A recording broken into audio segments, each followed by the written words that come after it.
They shoved her into the open grave at her father's funeral. The crowd gasped. Her stepmother smiled. But when the lawyer read the will 30 minutes later, that smile vanished because the girl they tried to bury alive just inherited $7 billion, 3 companies, and the power to destroy everyone who ever hurt her. Ayana Adeyemi was 23 years old and already exhausted from living. Not the kind of tired you fix with a good night's sleep, but the bone-deep exhaustion that comes from working 3 jobs and still wondering if you'll make rent. Every morning at 4:30, her alarm screamed in the darkness of her studio apartment in southwest Atlanta, and she dragged herself out of bed to start her shift at Rosie's Diner on Metropolitan Parkway. She served coffee to truckers and construction workers until noon, smiling through the exhaustion, pocketing tips that sometimes added up to enough for groceries. Then she'd rush across town to stock shelves at the Save-A-Lot on Cascade Road, lifting boxes that made her back scream, scanning items until her eyes blurred. And when that shift ended at 6, she had just enough time to grab a gas station sandwich before her night shift. Cleaning offices downtown started at 7. She'd mop floors in empty corporate buildings until midnight, her reflection in the polished marble a ghost of who she used to be. 3 jobs, 7 days a week, and still the eviction notices kept sliding under her door. Her apartment was a testament to survival, not living. The studio was barely 300 square feet, with water stains spreading across the ceiling like dark continents on a map. Roaches scattered when she turned on the lights, and she'd stopped being disgusted by them months ago. They were just roommates now, unwelcome but persistent. Her furniture consisted of a mattress on the floor, a plastic table with 2 mismatched chairs she'd found on the curb, and a microwave that only worked if you hit it just right on the left side. The window air conditioner had died in July, and she couldn't afford to fix it, so she survived Atlanta's brutal summer heat with a $5 fan from the dollar store. Dinner most nights was ramen noodles or whatever she could afford from the dented can discount bin. Her shoes had holes in the soles that she covered with cardboard, replacing the cardboard every few days when it wore through. This was her life. This was all she'd ever known. But it wasn't always supposed to be this way. Ayana had memories, faded and precious, of a time before the poverty. She remembered her mother, Folami, as a woman who always smelled like cocoa butter and vanilla, who sang while she cooked, who made their tiny apartment feel like a palace just by being in it. Folami had worked as a nurse, and even though they never had much money, Ayana never felt poor when her mother was alive. They had each other, and somehow that was enough. But when Ayana was 8 years old, everything shattered. Her mother got sick, cancer, aggressive and merciless, and died within 6 months. Ayana remembered those final days in the hospital, her mother's hand thin and cold in hers, her voice barely a whisper. "Baby girl," Folami had said, "your father loves you. He can't be here, but he loves you. Don't ever forget that you're worthy of everything. Everything, baby, you hear me?" Ayana had nodded, not understanding, tears streaming down her face. "Who is he, Mama? Where is he?" But Folami just smiled sadly and closed her eyes. She died the next morning, and Ayana never got her answer. After her mother's death, Ayana went into foster care. She bounced between homes for 10 years, never quite fitting in anywhere, never quite feeling wanted. Some families were kind but overwhelmed. Others were there for the government check and nothing more. She learned early to keep her head down, work hard, and expect nothing from anyone. When she aged out of the system at 18, she was handed a garbage bag with her belongings and a bus pass, and that was it. No family, no support, no safety net, just the city of Atlanta and the grinding reality of trying to survive in it. She'd been surviving ever since, working herself into the ground, living paycheck to paycheck, sometimes not even making it that far. Her mother's words echoed in her mind sometimes. You're worthy of everything. But they felt like a cruel joke. Worthy of what? Worthy of roaches and eviction notices and feet that ached so badly she could barely stand. Ayana had stopped believing in fairy tales a long time ago. That Tuesday in September started like every other day. Ayana finished her morning shift at the diner, her uniform stained with coffee and bacon grease, her tips totaling $23 that she immediately calculated against her bills. Not enough. Never enough. She walked the 6 blocks to her apartment building because she couldn't afford the bus, her feet burning in her broken shoes, the Atlanta heat making her dizzy. When she turned onto her street, she stopped. There was a car parked in front of her building, a sleek black Mercedes with tinted windows, so out of place in her neighborhood it might as well have been a spaceship. People didn't drive cars like that in her part of town. People didn't drive cars like that anywhere near her orbit. She almost walked past it, assuming it was there for someone else, for anyone else. But then the back door opened. A man stepped out, tall and dignified, probably in his 60s, wearing a charcoal gray suit that probably cost more than 3 months of her rent. He was African. She could tell immediately from his features and the careful way he carried himself, and when he spoke, his accent confirmed it. Nigerian, she thought, though she couldn't be sure. "Miss Ayana Adeyemi?" he asked, and her heart lurched, because how did this man know her name? "I'm sorry, who are you, she managed, instinctively taking a step back. He reached into his jacket and pulled out a business card. "My name is Chukwuma Okonkwo. I'm an attorney. I represent the estate of Chinonso Okoro." The names meant nothing to her. She stared at him, confused, waiting for this to make sense. "I'm sorry, I think you have the wrong person," she said. "I don't know anyone named Chinonso Okoro." The lawyer's expression softened, something like pity crossing his face. "Miss Adeyemi, Chinonso Okoro was your father. He passed away 3 days ago. The funeral is tomorrow at 2 o'clock. You're requested to attend." The world tilted. Ayana's father. She had a father, and he had a name, and he was dead. All in the same breath, all in the same impossible moment. "My father?" she whispered. I never knew." Mr. Okonkwo nodded slowly. "I understand this is a shock. Your father kept his relationship with your mother private for many years, but he never forgot you, Miss Adeyemi. He followed your life from a distance." He reached into the car and pulled out a garment bag and a small envelope. "The funeral will be held at his estate in Buckhead. Here is appropriate attire and the address. Please come alone. There are complications with the family." He handed her the items, and before she could ask any of the 1,000 questions flooding her mind, he got back in the Mercedes and drove away, leaving her standing on the sidewalk holding a garment bag and everything she thought she knew about her life completely shattered. That night, Ayana couldn't sleep. She lay on her mattress staring at the ceiling, the garment bag hanging on the back of her door like an accusation. Inside was a simple but elegant black dress, the fabric softer than anything she'd ever touched, and a pair of shoes that actually fit. The envelope contained only an address in Buckhead, one of Atlanta's wealthiest neighborhoods where old money and new money collided in mansions behind iron gates. Her father had lived there. Her father had existed. Her father had known about her and never came. The anger came first, hot and sharp. How dare he watch her struggle, watch her suffer, watch her work herself into the ground and never once reach out. How dare he die before she could ask him why? But underneath the anger was something else, a desperate, childish hope she thought she'd killed years ago. He'd followed her life. He'd sent a lawyer. He'd wanted her at his funeral. Maybe, just maybe, there was a reason. Maybe he'd cared in his own broken way. She didn't know if she'd go. She fell asleep, still not knowing.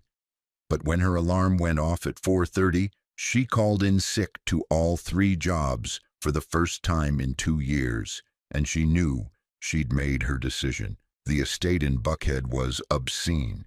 That was the only word Ayanna could think of as the Uber driver pulled up to gates that looked like they belonged to a palace.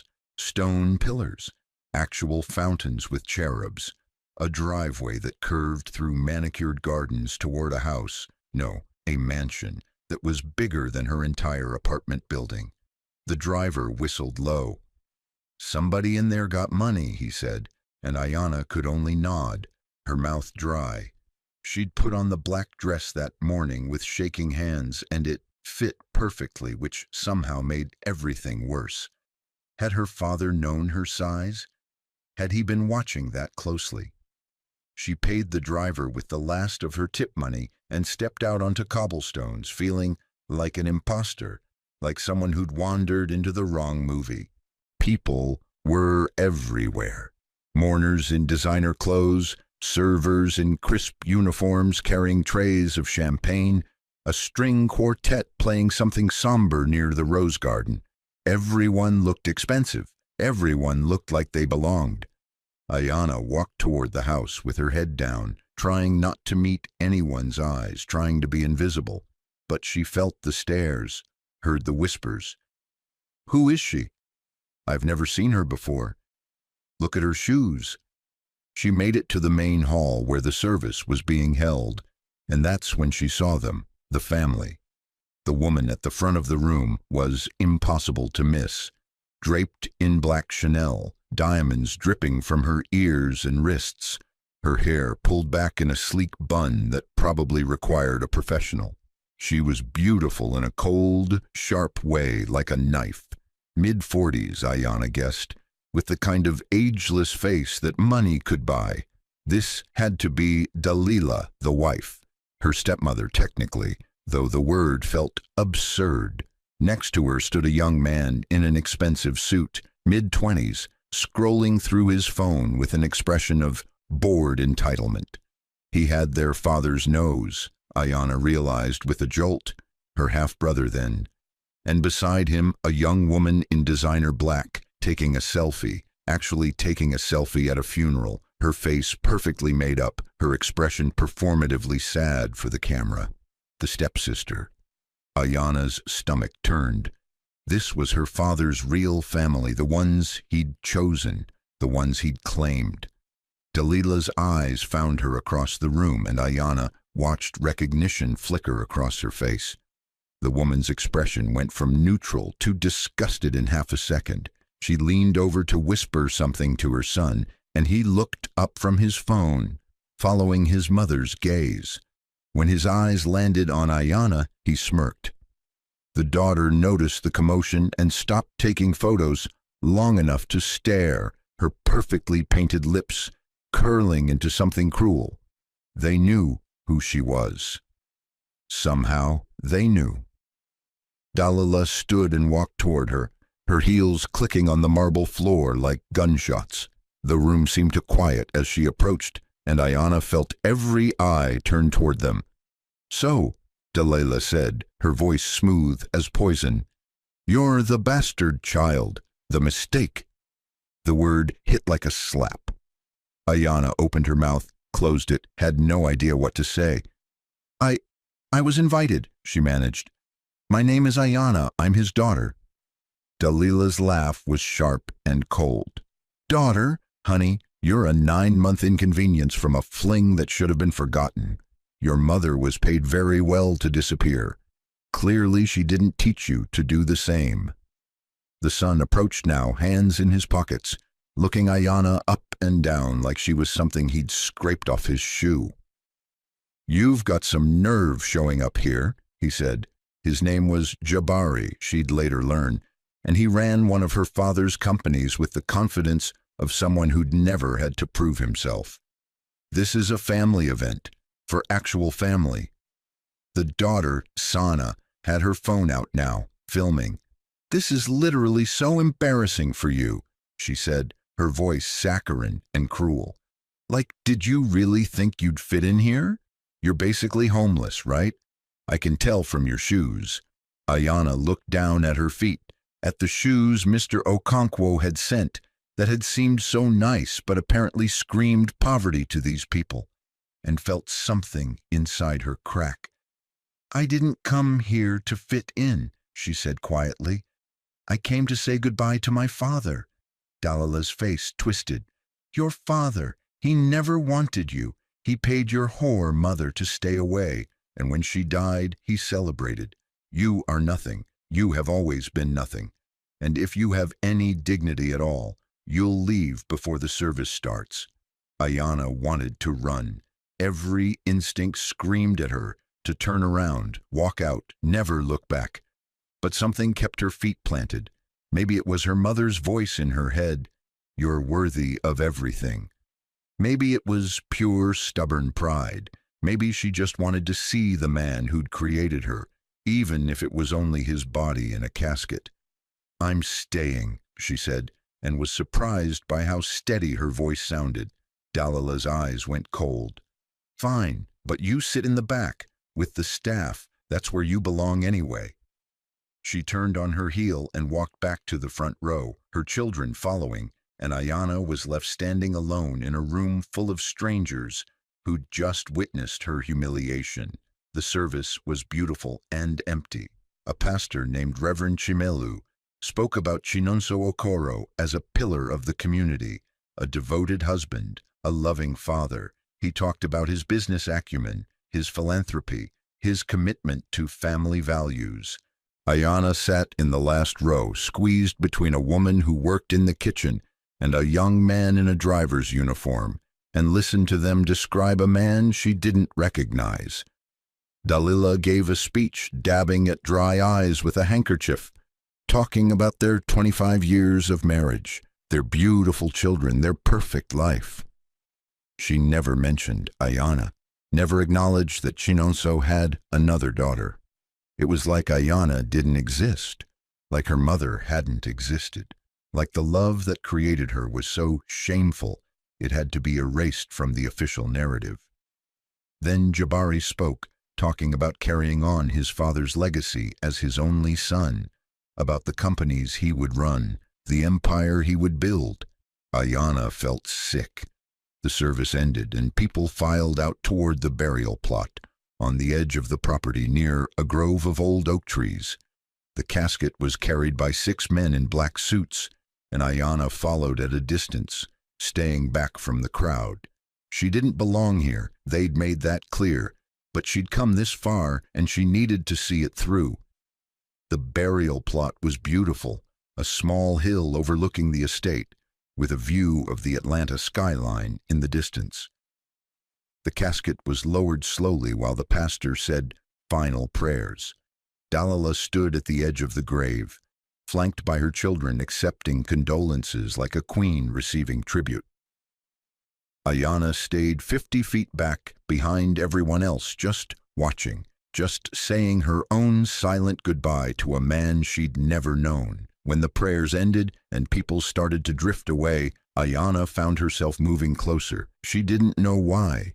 Maybe she just wanted one moment, 1 second, to stand by her father's grave and pretend she mattered to him. She walked to the edge of the plot, looked down at the casket settling into the earth, and whispered, "I wish I'd known you." That's when Dalila appeared beside her. "You don't belong here," she hissed, her voice low enough that no one else could hear. Ayana turned to face her.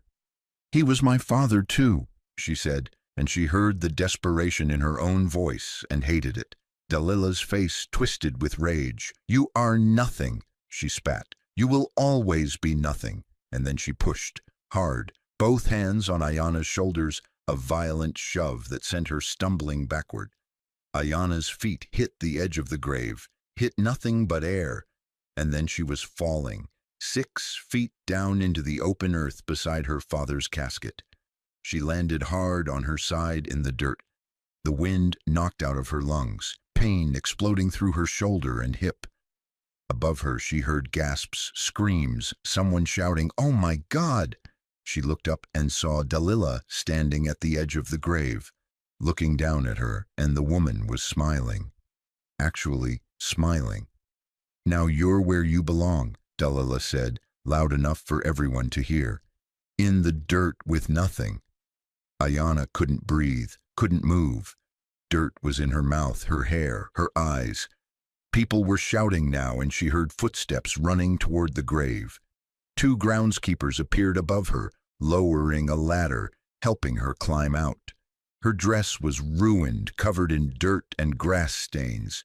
Her shoulders screamed with pain. Every eye was on her, some shocked, some pitying, some filming on their phones. Delilah stood back, her hand over her mouth in a performance of horror. "It was an accident," she said to the gathering crowd. "She stumbled. I tried to catch her."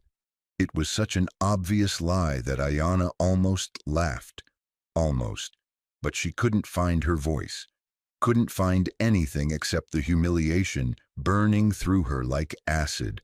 That's when Mr. Okonkwo appeared, moving through the crowd with purpose. His face was grave, his jaw set. "Everyone," he said, his voice cutting through the murmurs and whispers. "To the library, now. The will reading begins in 5 minutes. This is not optional." Delilah's performance of concern vanished, replaced by a satisfied smile. "Of course," she said. "Let's get this over with." She linked arms with Jabari and Sana and walked toward the house like she was going to collect a prize. Mr. Okonkwo approached Ayana, still standing by the grave, covered in dirt and shame. "Miss Adeyemi," he said gently, "you'll want to be there for this." She looked at him, at his kind eyes, and saw something there, a glimmer of knowledge, of secrets about to be revealed. "Why?" she whispered. "What does it matter? They've made it clear I'm nothing." He smiled, just barely. "Come to the library, you'll see." The library was massive, all dark wood and floor-to-ceiling bookshelves, with a conference table in the center that could seat 20. Delilah sat at the head of the table like she owned it, Jabari on her right, Sana on her left. They were already talking about money, their voices carrying across the room with casual arrogance. "I'm thinking we sell the Savannah house," Delilah was saying. "It's too old-fashioned. We need something modern." Jabari nodded. "I want to expand the tech company into AI. We need at least $50 million for the initial investment." Sana was scrolling through vacation rentals on her phone. "I need like a month in the Maldives," she said. "For content. My followers are expecting something major." They didn't even glance at Ayana as she entered, still covered in dirt from the grave.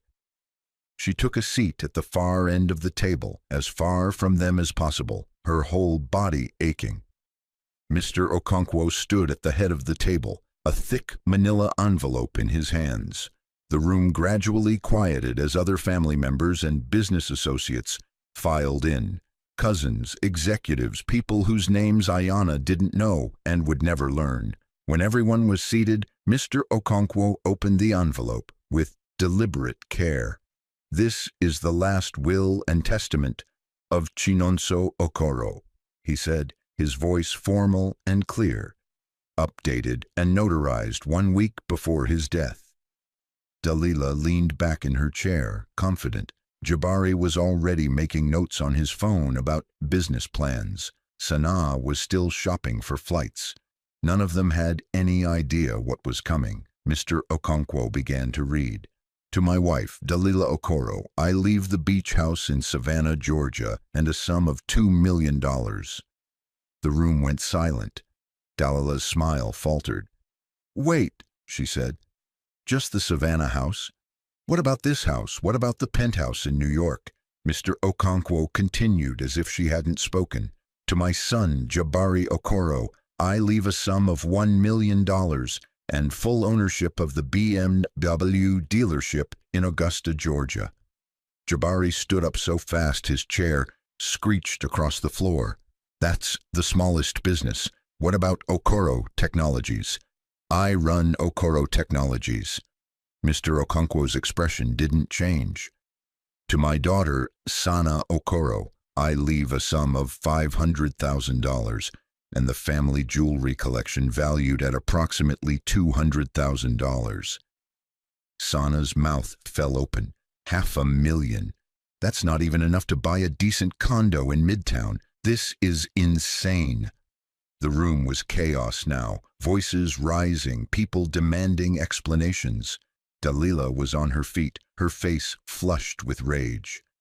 "There's been a mistake," she said. "This can't be right. I was married to him for 25 years. Mr. Okonkwo raised his hand for silence, and somehow the room obeyed. "To my daughter, Ayana Adeyemi," he said, and the room went dead quiet. Every head turned toward Ayana, sitting at the end of the table in her dirt-stained dress, her hair a mess, her shoulders still throbbing. She felt like she couldn't breathe. "I leave the controlling shares, 70% of Okoro Technologies, valued at approximately $4.2 billion. Dalila screamed. Actually screamed. "What?" Mr. Okonkwo continued, his voice steady. "The entirety of Okoro Real Estate Holdings, valued at $2.1 billion. Jabari slammed his hands on the table. "This is a mistake. She's not even—" "Okoro Investment Group, valued at $900 million. Sana was crying now, mascara running down her face. "This isn't fair! This isn't fair!" "The primary residence here in Buckhead, valued at $12 million. The penthouse in New York, valued at $8 million. The villa in Martha's Vineyard, valued at $6 million. And all remaining assets, accounts, properties, and investments. The total estate value is approximately $7.3 billion. The room erupted. Dalila rushed toward the table, trying to grab the will. "I'll contest this. 25 years. I gave him 25 years. Mr. Okonkwo stepped back, the document safe in his hands. "The will is ironclad, Mrs. Okoro, witnessed by 3 attorneys and a superior court judge. It cannot be contested." Jabari was shouting about lawsuits, about unfairness, about how he'd worked for the company. Sana was sobbing into her hands, and Ayana sat frozen, unable to process what she'd just heard. $7 billion. It wasn't real. It couldn't be real. "There's more," Mr. Okonkwo said, and somehow his voice cut through the noise. Mr. Okoro left a personal letter to be read aloud. He pulled out a single sheet of paper, and the room went silent again. He began to read. "Ayana, my daughter, my greatest regret is not claiming you publicly while I lived. Your mother, Folami, was the love of my life. When I met her, I was already engaged to Dalila, a marriage arranged by our families for business purposes, for appearances, for all the wrong reasons. I should have had the courage to walk away. I didn't. I married Dalila as expected, and I kept Folami as my secret. I told myself I was protecting her from the scrutiny, from my family's judgment. The truth is, I was protecting myself. I was a coward.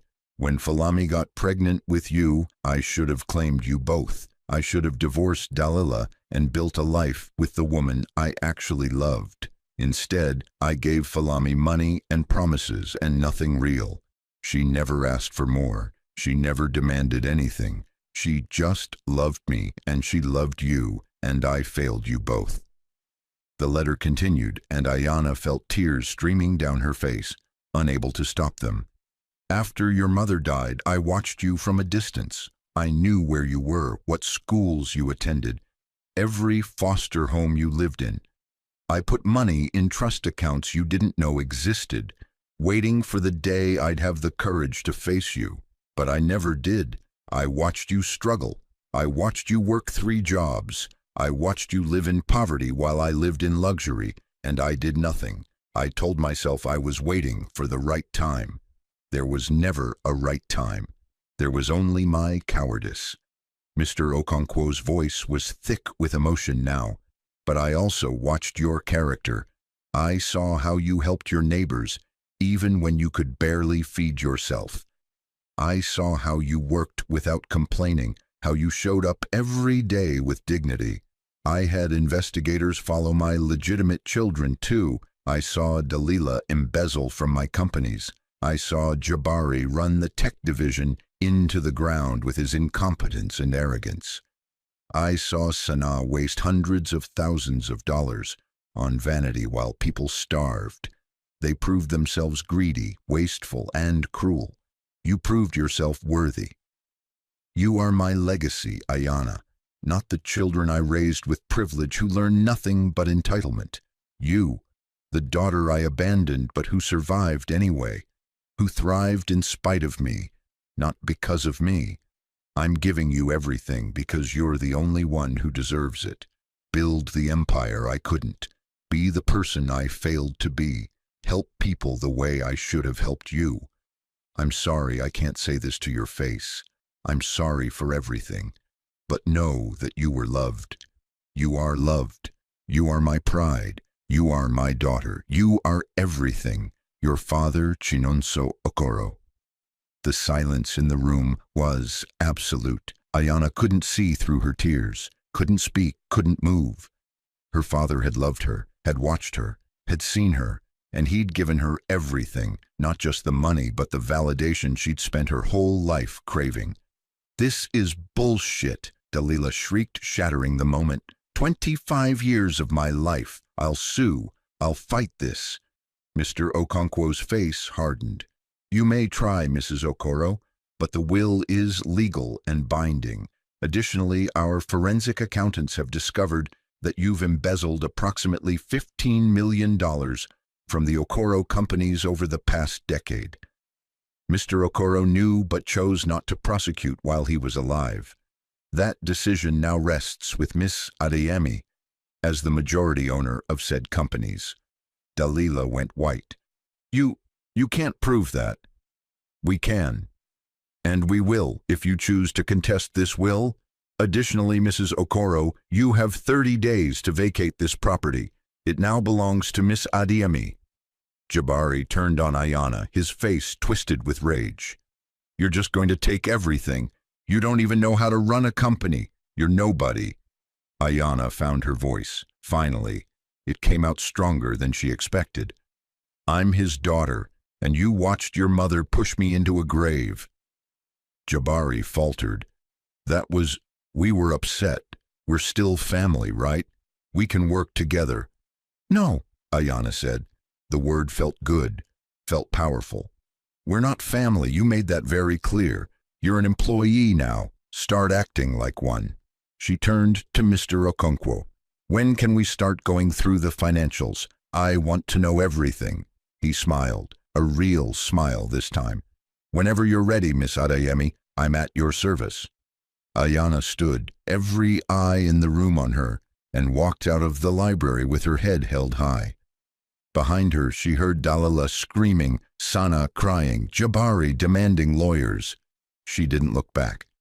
The next few weeks were a whirlwind that Ayana barely remembered later. She moved out of her roach-infested studio apartment and into the Buckhead mansion, while Dalila packed her things with venomous efficiency, shooting murderous looks at Ayana whenever their paths crossed. The house was obscene. 12 bedrooms, 9 bathrooms, a home theater, a wine cellar, a pool, a guest house. Ayana spent the first night in the master bedroom, unable to sleep because the bed was too soft, the room too quiet, the reality too impossible. She kept expecting to wake up in her studio, this whole thing revealed as a cruel dream. But morning came, and she was still in the mansion, and Mr. Okonkwo arrived at 8 with 3 accountants and a stack of files 2 feet high. Learning the empire took months. Okoro Technologies was the largest asset, a software and AI company with 1,200 employees across 4 states, specializing in educational technology and data analytics. It was worth $4.2 billion on paper, but Mr. Okonkwo warned her that Jabari had been running the innovation division into the ground for 2 years, pursuing flashy projects that looked good in press releases but lost money. Okoro Real Estate Holdings owned commercial properties in 12 states, office buildings, shopping centers, apartment complexes. It was steady, profitable, boring in the best way, And Okoro Investment Group was venture capital, private equity, the kind of high-risk, high-reward investing that had made her father wealthy. Ayana spent 16 hours a day reading reports, attending meetings, learning the language of business. She discovered she had a mind for it, the same analytical skills that had helped her budget $3 dinners now applied to million-dollar deals. She also discovered the rot. Dalila had been embezzling for years, moving money through shell companies, falsifying expense reports, living a luxury lifestyle funded by theft. The evidence was overwhelming. Mr. Okonkwo's forensic accountants had built a case that could send her to prison for a decade. Jabari's division had lost $80 million in the past 18 months on projects he'd greenlit without proper due diligence, projects that benefited his friends and his ego but not the company. And Sanaa had been using corporate credit cards for personal expenses, clothes, trips, dinners, shopping sprees that totaled almost $300,000. The picture was clear. They'd been treating her father's empire as their personal piggy bank, and nobody had stopped them because Chinonso had been too sick and too guilty to care. Ayana called her first board meeting at Okoro Technologies on a Thursday morning, 6 weeks after the funeral. She wore a tailored suit that Mr. Okonkwo had helped her pick out, and she'd practiced her speech 100 times. The boardroom was full of executives who'd worked with her father for decades, men in expensive suits who looked at her with barely concealed skepticism. And at the center of it all sat Jabari, slouched in his chair, scrolling through his phone like he had better places to be. He glanced up when she entered, smirked, and went back to his phone. "Let's make this quick," he said. "I have lunch at 1. Ayana took her seat at the head of the table, her father's seat, and opened her folder. "This won't take long," she said. "Effective immediately, Jabari Okoro is removed from his position as Vice President of Innovation and relieved of all duties with this company." The room exploded. Jabari shot to his feet. "You can't do that. I built that division." "You destroyed that division," Ayana said calmly. She slid a report across the table. $80 million in losses over 18 months, 3 failed product launches, a harassment complaint from a senior engineer that you buried. You're fired. "I'm family," Jabari shouted. "You can't just—" "I'm the majority shareholder," Ayana interrupted. "I absolutely can. Your severance package is $50,000, which is more than generous given your performance. Security will escort you out." She nodded to the 2 security guards standing by the door, and they moved forward. Jabari looked around the table, desperate, looking for allies. Nobody met his eyes. "This is insane," he said, his voice breaking. "I'm calling our lawyers. I'm calling—" "Call whoever you want," Ayana said. "You're still fired. And Jabari? The company card you've been using, it's canceled, effective 5 minutes ago." She watched the realization cross his face. No company card meant no more bottle service, no more dinners, no more pretending to be a big shot on someone else's dime. The security guards took his arms gently but firmly and walked him toward the door. He was shouting the whole way, threats and curses and promises of lawsuits. The door closed behind him, and the room was silent. Ayana turned to the rest of the board. "I'm promoting Kwame Mensah to Vice President of Innovation, effective immediately.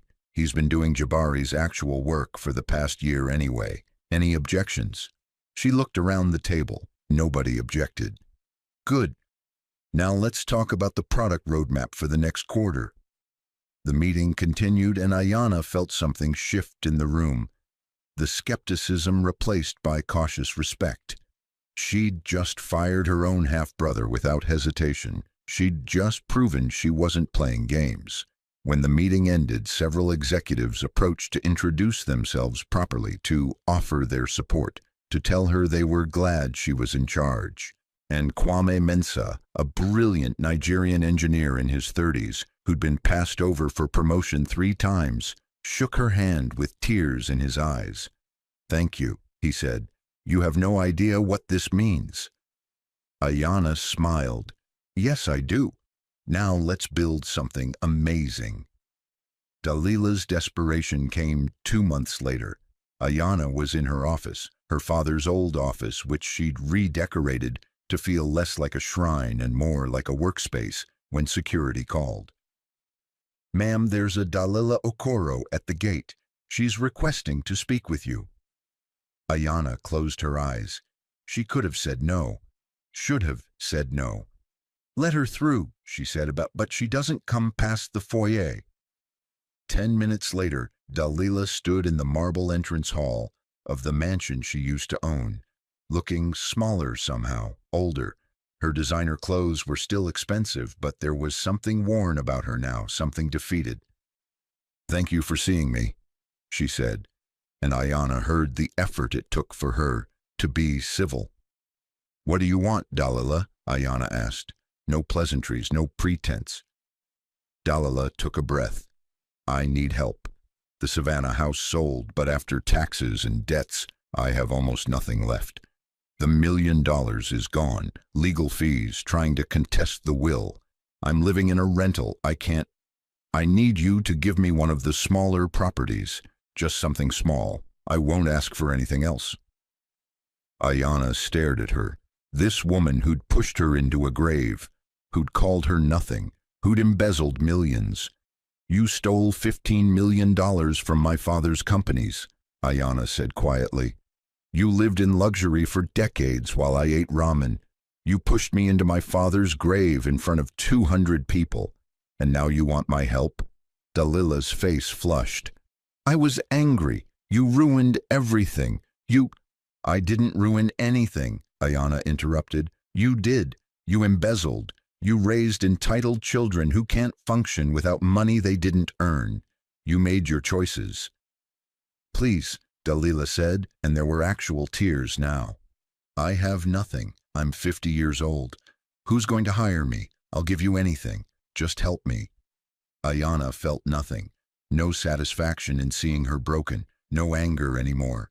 Just exhaustion. "I'll make you one offer," she said. "The district attorney has the evidence of your embezzlement. They're ready to file charges. You're looking at 10 years in prison. But if you plead guilty, return what you can, and cooperate fully, I'll support minimum sentencing. You'll do maybe 2 years instead of 10. Dalila's mouth opened, closed. "You'd send me to prison?" "You sent yourself to prison," Ayanna said. "I'm offering you a chance to minimize the damage. Take it or don't. I don't care anymore." Dalila left without another word, and 3 weeks later, she was arrested at her rental apartment in East Atlanta. The news covered it. Widow of tech mogul charged with embezzlement. And Ayanna watched the coverage with detached interest. In the end, Dalila took the plea deal. 2 years in federal prison, restitution of $2 million that she sold everything to scrape together. Ayanna visited her once in jail, not out of forgiveness, but out of closure. Dalila sat across from her in an orange jumpsuit, looking hollow. "Why did you help me?" she asked. "The plea deal. You could have let me rot." Ayanna considered the question. "Because my father taught me something, even in death. Revenge feels good for a moment, but building something that helps people feels good forever. You destroyed yourself. I don't need to destroy you more." Dalila started crying, real sobs this time, her whole body shaking. "I'm sorry," she choked out. "I'm so sorry." Ayanna stood. "I know," she said, and she walked out, free in a way Dalila would never be. Sanaa's fall was public and brutal. 2 days after the will reading, she posted a YouTube video titled "My Evil Stepsister Stole My Inheritance," and it went viral immediately. 2 million views in 24 hours. But the comments weren't what she expected. Someone had leaked footage from the funeral, Dalila pushing Ayanna into the grave, standing over her smiling. The clip spread across TikTok, Twitter, Instagram. Suddenly, Sana wasn't the victim. She was the villain's daughter, her comment section filled with fury. You stood there and filmed her suffering. Your mom tried to kill her and you did nothing. You don't deserve a single dollar. Within 48 hours, Sana lost 1.5 million followers. Her sponsorship deals, makeup companies, fashion brands, lifestyle apps, all canceled.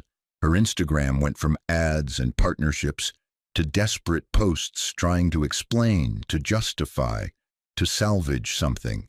It didn't work. 6 months later, Sana showed up at Okoro Technologies headquarters. Security called Ayana before letting her up, and Ayana almost said no. But curiosity won. Sana walked into her office looking like a different person. No designer clothes, no professional makeup, just jeans and a hoodie and the kind of exhaustion Ayana recognized from her own mirror a year ago. What do you want? Ayana asked, not unkindly. Sana sat down without being invited, and Ayana saw her hands were shaking. I need a job, she said. I can't get hired anywhere. My name is toxic. I'm living with a roommate in a basement in Decatur. I'm working retail and I can barely make rent. I know I don't deserve your help. I know I was awful to you, but I don't know what else to do. Ayana studied her, saw something genuine in her desperation. Why should I help you? She asked. Sana's eyes filled with tears. Because you're better than us, better than we ever were, and maybe I can learn to be better too. I don't know, I'm just asking. Ayana thought about it, thought about the girl she used to be, desperate and alone. Thought about her father's letter, help people the way I should have helped you. She sighed.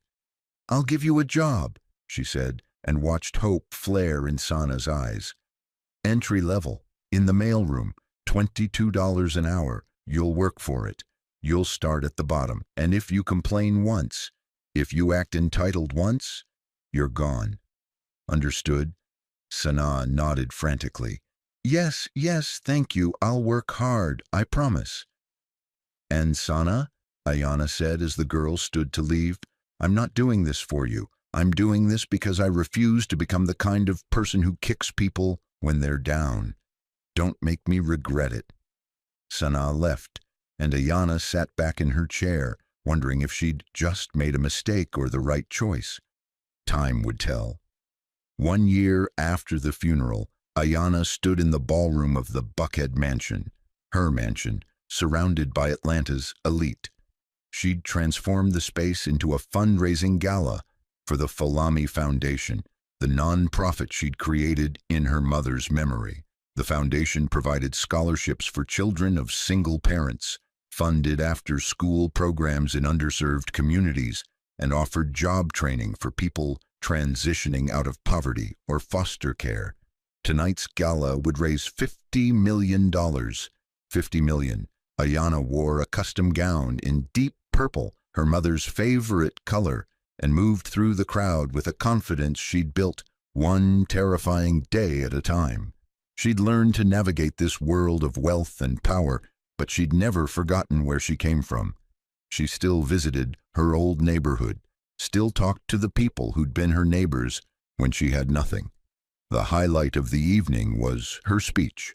Ayana stood on the stage looking out at 500 faces, politicians, celebrities, business leaders, people who used to ignore her and now courted her favor.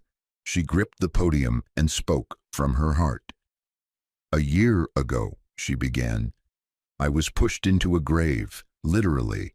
At my father's funeral, my stepmother shoved me into an open grave and told me I belonged in the dirt with nothing. The room went silent. They tried to bury me. But here's what they didn't understand.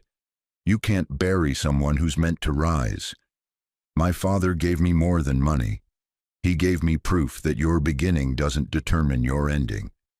That the people who hurt you don't get to write your story. You do. She talked about her mother, about growing up in poverty, about foster care and 3 jobs and eviction notices. She talked about inheriting billions and being terrified she'd fail. She talked about the Folami Foundation's first year, 5,000 scholarships awarded, 15 job training centers opened, 3,000 people helped out of poverty and into careers. "We're not charity," she said. "We're investment. We invest in people the world has overlooked. The way my father should have invested in me earlier, but eventually did. And we're just getting started." The applause was thunderous. People stood. Some were crying. Afterward, dozens approached her, offering partnerships, donations, support. But the moment that mattered most came at the end of the night. A young woman approached, maybe 19, with nervous eyes and calloused hands. "Miss Adeyemi," she said quietly, "I'm Zainab. I got one of your foundation scholarships. I'm at Georgia Tech now, studying engineering. I wanted to say thank you. I was working 3 jobs like you. I thought I'd never get out. And now," she started crying, "now I'm going to graduate debt-free. You changed my life." Ayana pulled her into a hug, her own eyes wet. "No," she whispered. "You changed your own life. You did the work. I just opened a door. Walk through it and don't look back." When Zainab left, Ayana stood alone in the emptying ballroom and felt something she'd never quite felt before. Purpose. Not just wealth, not just revenge, not just survival. Purpose. The next morning, Ayana drove to the cemetery. She did this every Sunday without fail, her one ritual in a life that had become unrecognizably busy. Her father's grave was on the estate, in the spot where she'd fallen, where they'd tried to bury her spirit along with his body. But now it was peaceful. She'd had gardens planted around it, a bench installed, wind chimes that sang in the breeze. She sat on the bench with a bouquet of white roses and told him about her week, about the foundation's success, about Kwame's promotion to Chief Innovation Officer, about the new AI literacy program they were launching in 50 underserved schools, about Sana, who'd worked her way up to junior assistant in the marketing department and was actually good at her job when she tried. "They tried to bury me here, Dad," she said quietly, touching the headstone. "Right here, in this spot, pushed me into this hole and told me I was nothing." She smiled through tears. "But you know what? You planted me, like a seed. They meant it as an ending, but it was a beginning. Everything grew from here, the empire, the foundation, the person I became." She stood, placed the roses on his grave, and looked out over the estate that used to belong to him, and now belonged to her. In the distance, she could see the Atlanta skyline, the city where she'd struggled and survived, and ultimately triumphed. "I hope I made you proud," she whispered. And in the wind chimes song, in the morning sun, in the empire she'd built and the lives she'd changed, she felt her answer. She had. So that's the story of how a girl they tried to bury alive became the woman who changed everything. Ayana Adeyemi went from 3 jobs and a roach-infested apartment to $7 billion and an empire. But more importantly, she went from invisible to unstoppable. She took the cruelty meant to destroy her and transformed it into purpose. She took the inheritance they tried to deny her and used it to help thousands of people just like her. Overlooked, underestimated, worthy of so much more than the world told them they deserved. Dalila served 18 months and now works at a call center, living quietly in a modest apartment forever marked by her crimes. Jabari manages a small tech startup after 3 years of unemployment taught him humility he should have learned decades ago. Sana still works at Okoro Technologies, no longer in the mailroom but not in the executive suite either, building a career on actual merit for the first time in her life. And Ayana? She expanded the empire to $12 billion. She helped 100,000 families escape poverty. She donated $500 million to education. She became one of the most influential women in American business. Featured on magazine covers, speaking at conferences, inspiring a generation. But every Sunday, without fail, she sits by her father's grave and remembers who she was before any of this. She remembers the girl who worked 3 jobs, who ate ramen, who had holes in her shoes, because that girl is still inside her, and that girl is the reason she'll never forget what matters. If this story moved you, if it inspired you, if it reminded you that your current situation doesn't determine your destination, do me a favor. Hit that subscribe button right now. Smash that like button. Drop a comment telling me what part of Ayana's story hit you the hardest. Share this video with someone who needs to hear that they're worthy of everything, even when the world tells them they're nothing. We've got more incredible stories coming your way. Stories of underdogs who became champions, of justice that finally arrived, of people who rose from the ashes stronger than anyone imagined. You don't want to miss what's next. Until then, remember, they can push you down, but they can't keep you there. Not if you refuse to stay buried. I'll see you in the next one.